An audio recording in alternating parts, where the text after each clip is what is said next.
What up, y'all? Y'all know who it is. We have a history that has never even existed. I loved you from far away, too far for you to ever even have missed it.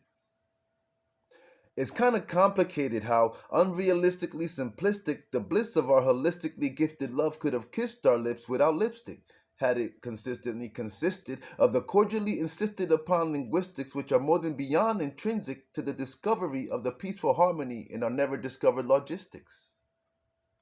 My love for you was a prison my heart could not break free from, and despite being denied bail, I was still free to spend the rest of my life in your daintily divine jail, so I willfully declined my freedom. I'm guilty of the high treason I've committed against my own mind's Eden, by inciting my most reviled demons to the cleverly contrived embezzlement of logically surmised reason.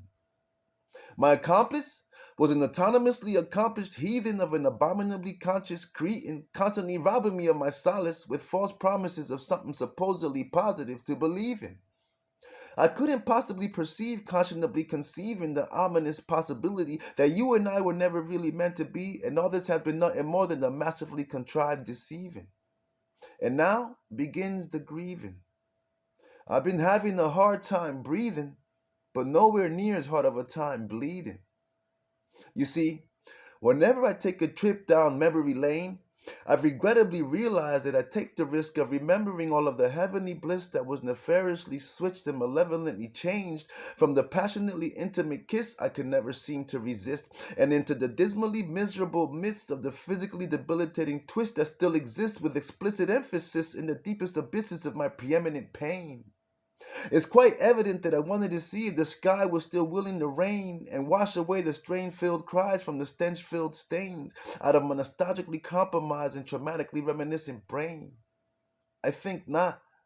It's kind of like the impudently insolent ink spot of an insistently inquisitive ink blot that persistently tries to trick my mind into a primitively tied slip knot as I try to tiptoe to the tip top in my G.I. Joe flip-flops. But I figured even if not, I'll just make a quick stop to the neighborhood gift shop and pick up a Ziploc full of some of that good old hip hop. And then I'm right back there. Back to back then. Back to when a blast from the past was nothing more than a glorified has been.